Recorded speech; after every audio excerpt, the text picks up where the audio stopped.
মেঘ ডাকছে। তাই যা বলেছেন আকাশে তো মেঘ ভর্তি। এমনি সব ঠিক আছে তো রে? আর সব দিনের উপায় আছে আমাদের স্যার। ওই সিদ্ধার্থ চ্যাটার্জিকে তো আপনি চেনেন? তাও চিনি না আবার বংশবংশগত। আরে হারে হারে চিনি। এই সিদ্ধেশ্বর চ্যাটার্জি একটা অস্কারপ্রাপ্ত হারামি। গালাগাল দিচ্ছেন স্যার, অথচ ওনার কাছ থেকে হাত পাতের ঘুষটা কিন্তু আপনি। হ্যাঁ তাহলে ঠিকই, তবে আমার ঘুষ নিয়ে পেছনে একটা কারণ আছে। কি কারণ স্যার? তবে সে এলাম এখন যদি সব বলে দিই তাহলে পরের দৃশ্যগুলোকে কি বলবো। এনিওয়ে এখন আপনি গভীর জঙ্গলে সিদ্ধেশ্বর বাবু আমাকে ডেকে পাঠালেন। এই কি ব্যাপার কিছু জানিস?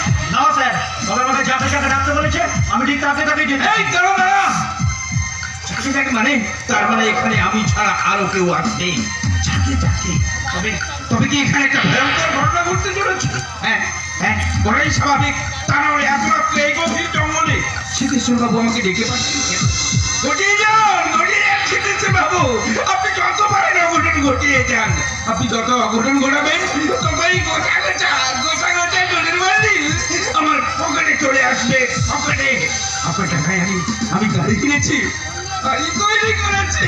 এবার যাবো গিয়েছিলাম তো বেড়াতে গিয়েছিলাম। আমিও ঘুরতে ঘুরতে চলে এসেছি গো। কে তুই? আমিও তোমাদের মতন মানুষ। মানে? মানে আবার কি গো? মানে আবার কি? মানে তোমাদের যেমন দুটো হাত আছে, দুটো পা আছে, দুটো চোখ আছে, তেমনি আমারও ধাও আছে। আর তাই তো আমিও তোমাদের মতন মানুষ। এই গভীর জঙ্গলে কি চাই তোর? বালে বাহ, এই গভীর ঘন জঙ্গলটাই আমার বাড়ি গো। আর ওই যে বড় বড় গাছগুলো দেখতে পাচ্ছ না? দেখো ওই গাছের মাথায় যে বড় বড় আকাশটা আছে, ওটাই তো আমার বাড়ি ছাদ গো।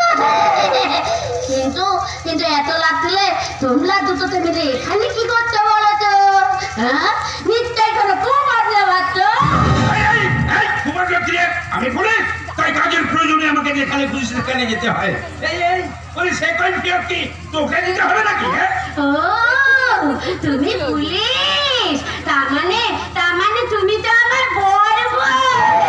কি বললি তুই? হ্যাঁ গো হ্যাঁ, আমি যখন ছোট ছিলাম না তখন আমার মা আমাকে বলতো, রাধা তোর সাথে যা বিয়ে দেব, দেখবি সে মস্ত বড় পুলিশ অফিসার হবে। তার মানে তুমি তো আমার বর আর আমি তোমার বর। ও বর, তুমি আমাকে বিয়ে করবে না? বলো না বিয়ে করবে? আমি তোমাকে অনেক ভালো রান্না করে খাওয়াবো, অনেক গল্প শোনাবো। আর তুমি যখন ওই কাজ থেকে বাড়িতে আসবেন না, তখন তোমাকে ভালোবেসে দলিয়ে ধরে অনেক গান শোনাবো।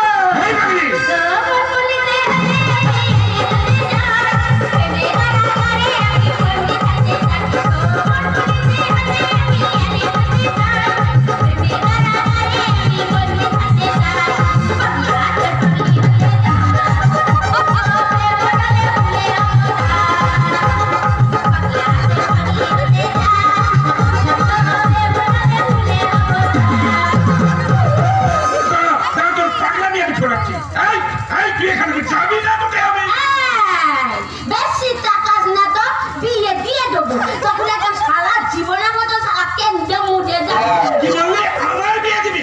তারা তোকে আমি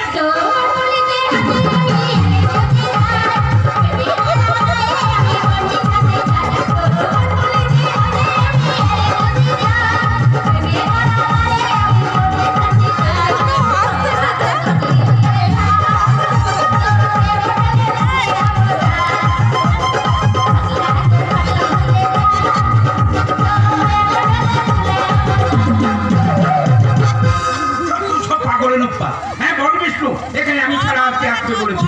এই চৈতন্যপুর হাই স্কুলের হেডমাস্টার বাবু মানে কি থানাতে গিয়ে তোমার বাবুর নামে আমার কাছে কমপ্লেন করেছিল, তাই তো? হ্যাঁ ঠিক তাই, আপনার কাছে কমপ্লেন করে কোনো কাজ হয়নি দেখে ওই মাস্টার এসপি অফিসেও গিয়েছিল।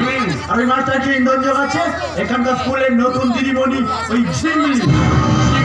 হ্যাঁ স্যার, ভারী রহস্যময় চরিত্র। রহস্যময় চরিত্র? কিরকম রহস্যময় শুনি? ওই ঝিমলি দিদিমণি এদের মেয়েই নয়, জন্ম কোথায়, আত্মীয় স্বজন কে আছে, কাউকে কিছু বলে না। স্কুলে চাকরি নিয়ে আসে, বড্ড পরোপকারী। গ্রামের মানুষ দিদিমণিকে খুব ভালোবাসে। সে তো ভালো কথা। তখন ঝিমলি দিদিমণি হঠাৎ করে সিদ্ধেশ্বর বাবুর পেছনে গিয়ে মানে ওই কাশি করতে গেল কেন?